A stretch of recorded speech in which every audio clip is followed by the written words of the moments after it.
Well, thanks for tuning in. This is the ninth of the series of maintaining good mental health that I've done primarily for my own church, but for anybody else who finds it useful. And these are all based on a book that I helped to write, 18 years ago now.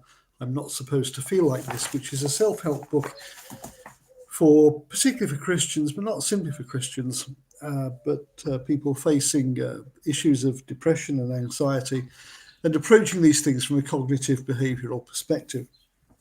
And so we've reached chapter 7, which is one of these sort of really practical chapters about tackling practical problems and how we deal with our altered behaviour. Today, I'm going to try to give you a strategy for dealing with problems and problem situations, and give you a 7-step approach to the issue of practical problem solving, and then finish that off in a future video. So this will take around about half an hour. Again, it would help if you had a copy of the book, but I'll try to explain the diagrams if you don't have a copy. So we have looked at the way that having poor mental health creates difficult situations for us. And the book sort of summarised in this way. Difficult situations, sometimes it can be quite difficult to face certain situations, meet people or go certain places. This may be because it just seems too hard to do these things because you are feeling so low, or because it seems quite scary and you'd rather avoid things because of your fears. This latter situation tends to occur in phobias and leads to avoidance of particular people, situations, or places. Now, at the moment, you kind of think, well, we're all in isolation, so meeting lots of people in lots of different situations doesn't apply.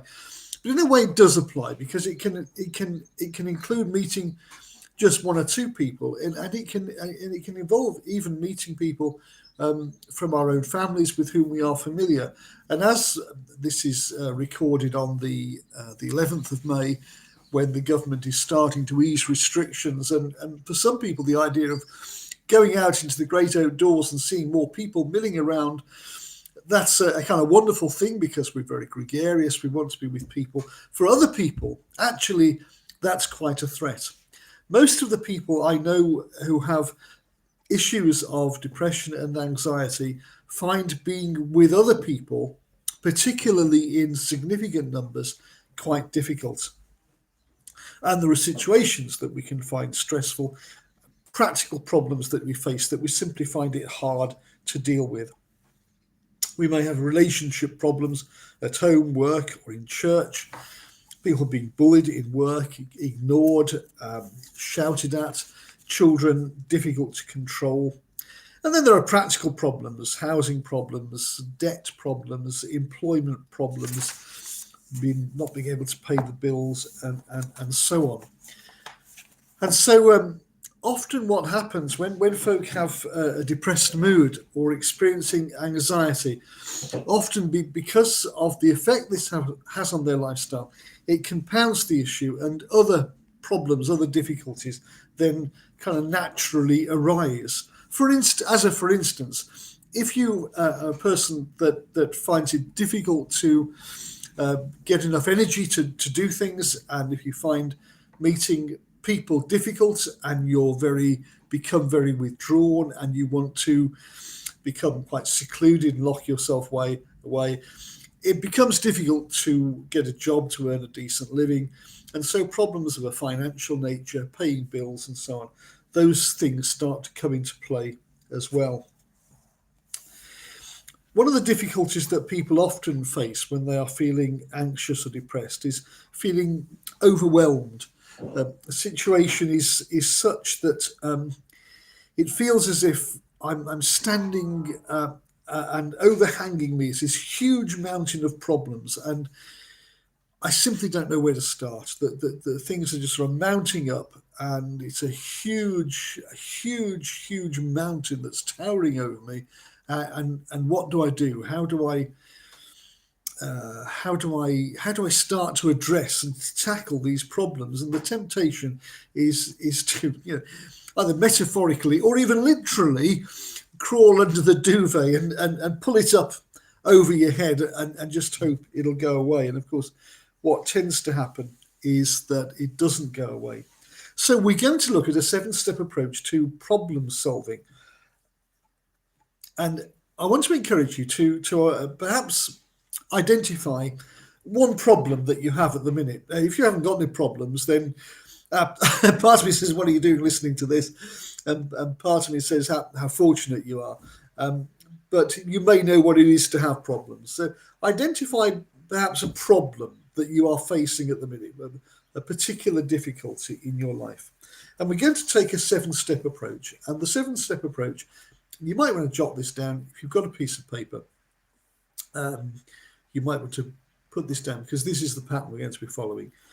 Stage 1, step 1, identify and clearly define the problem you are going to tackle as precisely as possible. 2, brainstorm as many solutions as possible to overcome the problem. Number 3, look at the advantages and disadvantages of each of the possible solutions. Step 4, choose one of the solutions. Step 5, plan the steps needed to carry it out. Step 6, carry out the plan. Step 7, review the outcome. Now, some of you who may be watching this may think, oh, it's a bit sort of, it's a bit childish. That's a bit simple. In which case, you probably have relatively good mental health. But if you are feeling depressed and under a mountain of worry and trouble and problems, actually, even taking these steps can be a significant achievement to overcoming problems. So bear with me as we go through these 7 steps. The 7-step approach can also be used for other things like avoiding reduced activity, problem behaviour such as drinking and other unhelpful things that we might do. So before you start, says the book, you may have made various attempts to change, but unless you have a clear plan and stick to it, change will be difficult. This is really important. What you're really looking to do through this process is produce yourself a game plan. And having done that, to stick with it and to stick with it until it either works or it becomes very clear that it isn't going to work. So planning and selecting which areas to try and change first is a crucial part of successfully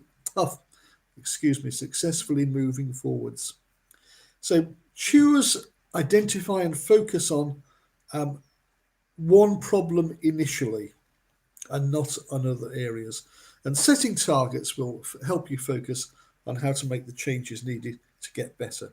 Sure. So in problem solving, in a way, when you have a problem, we have to look at a kind of a 3-stage approach. There's the first stage is the short-term targets. What changes can I make now, today, tomorrow, and perhaps next week? Then there are medium-term targets, things to put in place over the next few weeks. And then there are long-term targets. Where do you want to be in relation to this problem in 6 months' time? Okay? So it's really important that you do one thing at a time. It's very easy when you have a whole load of problems to say, I've got to find a solution to all these problems. Don't do that. Identify one. And maybe not the biggest one. Maybe identify a problem that is, at least you think it may be possible for you to manage. And so it says here, an important principle, it isn't appropriate to try to deal with everything at once. Prioritize and focus on one area to begin with, and then think about that one problem, and having identified it, think about the practical steps, the steps to take to overcome it. So I'm hoping that what you'll have done now is, and perhaps again, sheet of A4, I have things I call scribble sheets. I usually they're usually bits of paper that have something written on one side that is I no longer need. For instance, old sermons in my case, and then the other side is blank. And use that as a scribble sheet. Just scroll things around. You don't have to be a great artist. You might have one of these clever computer programs where you can use a whiteboard on your computer. Whatever you've got. Make sure, however, that you can keep what you've written. Practical problem solving. So I'm hoping that you've identified a practical problem that you're facing, that you have at least some hope that you are able to tackle.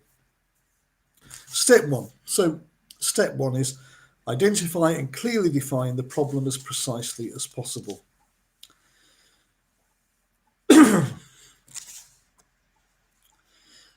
This should be a problem that it'll be useful for changing how you now are, where there is a specific target problem. The problem is a specific target that you can clearly identify, and also that it's realistic. If you're worried, for instance, about the potential of a trade war between the United States and China, I suggest you don't use that as your problem, because it isn't practical for you to be able to solve it. It's not realistic. So choose something that is useful to change, that you can specifically identify, and choose something that is realistic. And then what we want to do then is to try to sort of narrow it down a little bit, to go from the general to the specific.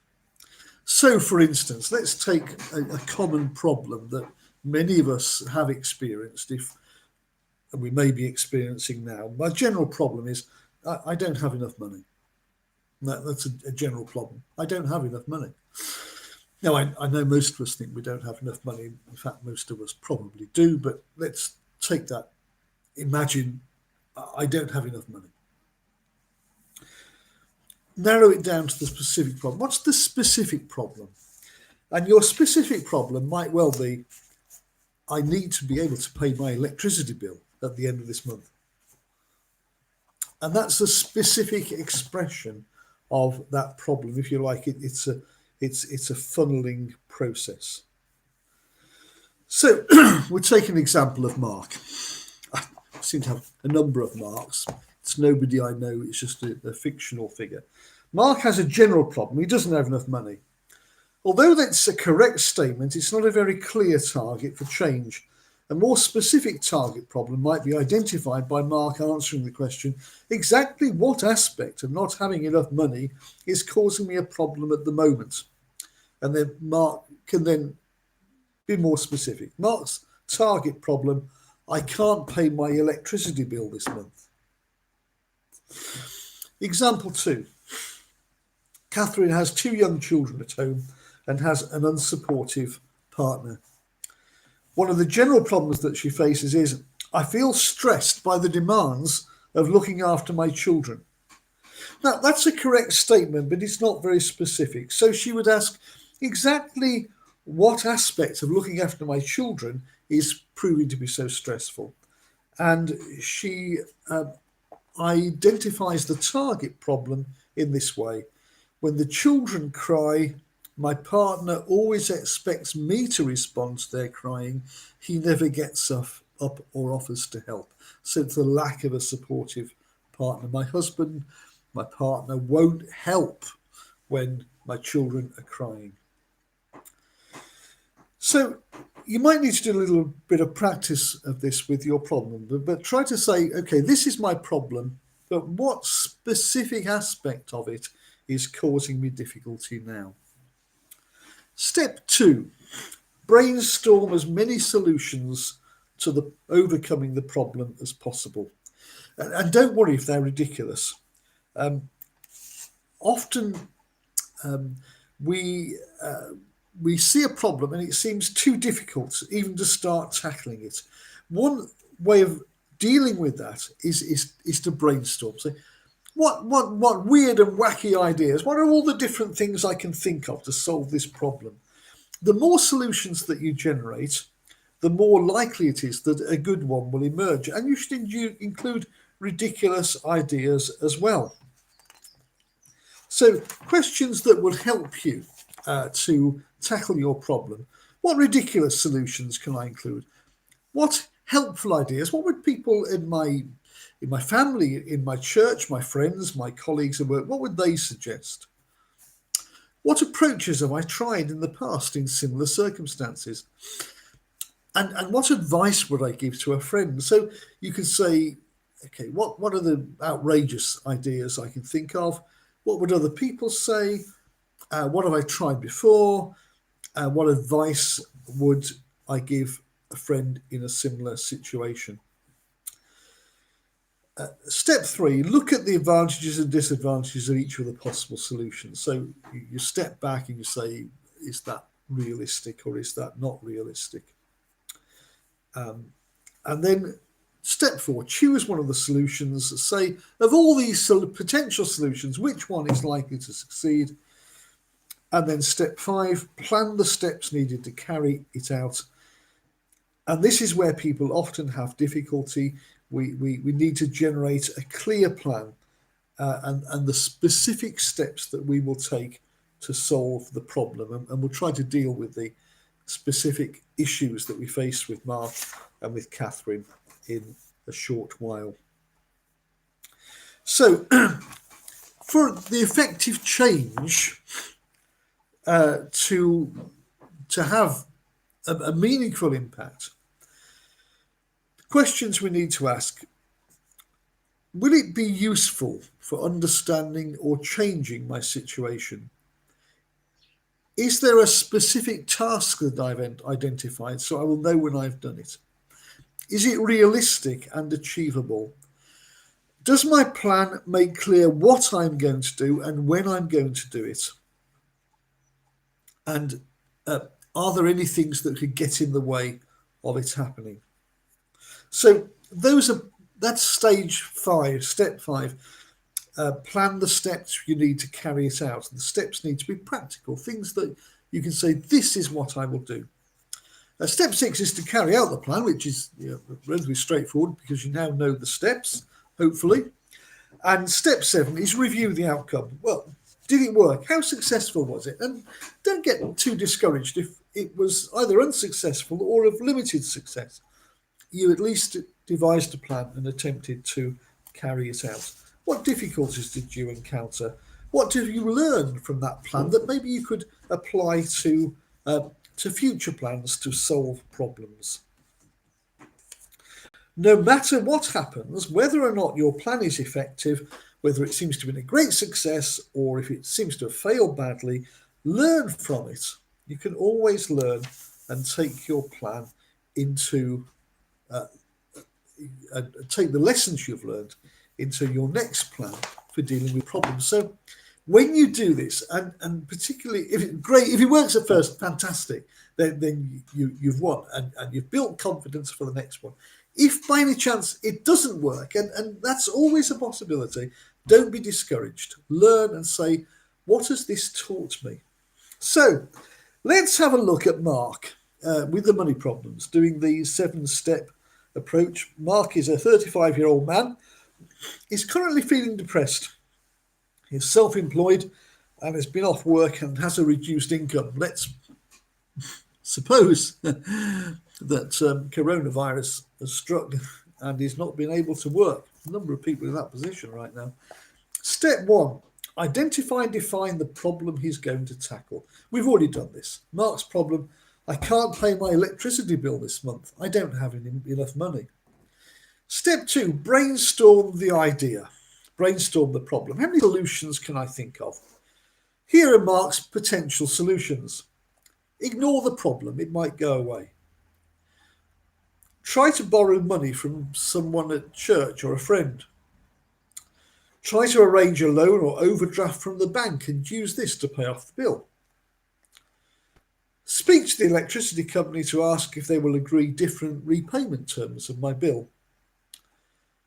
Speak to a counsellor with skills in debt repayment, such as the Citizens Advice Bureau. Since we've written this book, of course, Christians Against Poverty have come along, which is a terrific organisation, and there are other similar ones. And Mark's final solution, ridiculous one: rob a bank. If I robbed a bank, I wouldn't be short of money. It's good to include the ridiculous, you see. So Mark then looks at the pluses and minuses of each of these ideas. Ignore the problem completely, it might go away. Well, there are advantages with that. It's easier in the short term and there's no embarrassment. Disadvantages, it'll have to be tackled sooner or later. Ignoring it is likely to make the problem worse. Second idea, borrow the money from someone at church or a friend. Advantages, might get me some money. I might be able to pay my bill. Disadvantages, I really don't feel happy about this. I want to try to deal with the problem myself. It would be embarrassing, and actually not sure I know anybody who has spare money anyway. Third suggestion, arrange a loan or overdraft with my bank. Advantages, it would certainly sort out the immediate bill. Disadvantages, how would I do this? It would be scary. I've got to go see a bank manager. They may say no. And I'm not sure taking out a loan will help, because then I'll have not just my bills, but a loan to pay as well. Then the suggestion, inform the electricity company, ask if they will agree different repayment terms, or perhaps ask for a payment holiday. Advantages, it would provide the company with clear information. It's in their best interests for me to keep up the payments. I could spread the payments over a longer time. Disadvantage, it seems quite scary to do this, but actually a lot less scary than going to see a bank manager. Don't really do that nowadays, do we? We do it all over the internet. Speak to a debt counsellor. Advantages, I hear they can be very good. Disadvantages, I feel embarrassed talking to them, and I don't know how to contact them anyway. And final one, rob a bank. It might give me the money I need. That's the advantage. The disadvantage, it's wrong. I think I shouldn't do it, and in any case I might get arrested and sent to prison. Now, it may not surprise you to hear that step 4, what Mark does is he chooses to inform the electricity company that he's having difficulty and ask if they will help to make different repayment terms. It isn't the only workable solution or realistic solution here. It's the one that Mark chooses. I'm not saying that any of the others, apart from robbing a bank, of course, I'm not saying that any of the others are wrong. Step 5, plan the steps needed to carry it out. Mark's plan. And this is where it's really important. When you devise this problem-solving plan, it's really important that you say, what practically am I going to do? You know, how many meetings as a minister, I've sat in countless meetings where we've spent ages coming to an agreement on something without ever agreeing who is going to do what and when to make it happen. It's really frustrating. It's very, very important to say, here are the steps I need to take. So Mark's plan. I could phone the electric company nowadays because I could email them. I have the phone number on my most recent bill. I'm quite nervous, so I'm going to plan out what I'm going to say in advance. And this is where access to the internet, of course, really helps, because you don't have to worry about live conversation. I'll phone up and tell them I'm having problems repaying my next bill because I'm off work sick. I think it's best if I phone them in the afternoon. I'm more likely to get through, and I generally feel more confident after lunch. One of the characteristics of depression, it's not true in every case, but it's true in probably the majority of cases, is that people who suffer from depression feel quite low in the morning, and their mood gradually improves during the day. It sometimes then tails off at night time when they get tired. So actually doing things in the afternoon, or whatever time of day your mood is at its best, is a good idea. So Mark checks his plan against the questions for effective change, and he decides that he has planned effectively. He decides to phone at 2 o'clock that afternoon and predicts the line may be engaged when he phones, but if it is, he won't give up, but instead he will phone back later. Now, you might say that if you have a similar problem that you've identified, you might be thinking internet, email, that's also fine. Be aware, though, that a lot of companies that you contact these days have these sort of things with virtual assistants, and what you're actually doing is talking to a computer rather than a real person. There is nothing quite like actually dealing with a real person, is there? So anyway, Mark decides that his plan is practical and he can understand what he has to do. Step 6, carry out the plan. So Mark phones up at 2 o'clock that afternoon as planned. Just before this, he feels quite scared. He predicts that the company representative will humiliate him, turn his request down, demand immediate payment, or they'll threaten him with a summons, with a court case. Mark decides to try to challenge these fears. He prays for strength and he phones the company. When he phones, the line is engaged. Tries again 2 minutes later. The phone is answered by an electronic answering service that asks him to make a selection of which service he wants from 5 options. Mark is surprised by this and is quite taken aback. He becomes flustered and immediately puts the phone down. So be prepared for this. When you carry out your plan, you may hit something that you weren't expecting. And these automated telephone lines are a real pain in the neck. You have to deal with one. It'll ask you to choose from 5 options. Then if you choose one, you get to the next bit of the menu that asks you to choose from 8 options. Then you get through to another one that says choose from 6 options. And actually getting to talk to a real person can be very difficult. But anyway, Mark's case, he puts the phone down. I can't cope. His immediate thought is, what an idiot I've been. But over the next few minutes, he challenges this thought with the aid of his thought challenge worksheet, if you remember that from the previous 2 sessions, and then decides to learn from that and retry again. He therefore phones the company again, but plans to have a pen and paper available to write down the different options. He finds the current option for those with payment difficulties is option 2. He selects this and is surprised when the line is quickly answered by a friendly voice. She tells him this is a common problem. Because he's been a customer for a number of years and has a good payment record, there'll be no problem sorting things out. She suggests that he moves to a budget scheme with regular monthly payments by direct debit. By doing this, Mark can spread the costs throughout the year rather than paying in 2 large sums every 6 months, as he currently does. Mark agrees to switch payment schemes and is happy with how things went. His initial fears of a court summons were completely incorrect. He was able to arrange to pay the bill at a rate he can afford, and there's no question of a court appearance. So nowadays, of course, I suppose it shows how dated the book is becoming now, how far things have moved on in 18 years, because generally we pay all of these things by direct debit. So if you have a similar situation to this, you may have to adapt what I've just said, but I'm sure you have a reasonable level of intelligence. I'm sure you'll be able to do that. So then step 7, Mark reviews the outcome. Was the selected solution successful? Yes. Did it help pay off the electric bill, the target problem? Yes, it did. Were there any disadvantages in my approach? No. In this case, Mark's plan went smoothly the second time he phoned. And even when he had a problem the first time, he was able to address the problem and use his thought challenge worksheet, go back on the phone and able to use his plan to solve the problem.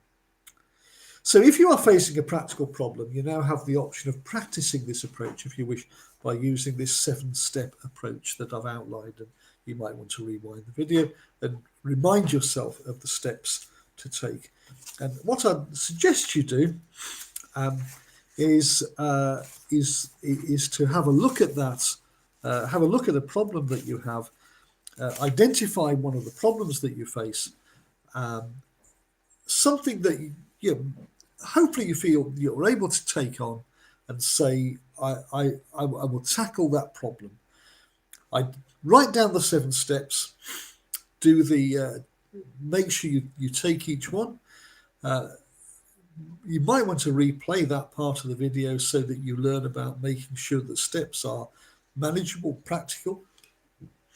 You might think about how to brainstorm solutions to the idea, to the problem, and then finally how to overcome it. So what we're going to do in the next video is we're going to look at the 7-step approach to solving the problem of reduced activity, and then in the section after that, how to use the 7-step approach in overcoming unhelpful behaviour. So that's where we're going in sessions 10 and 11. And I hope you have found this useful. It's been really good fun being with you. And hopefully I'll see you again in the not too distant future. Take care. Bye-bye.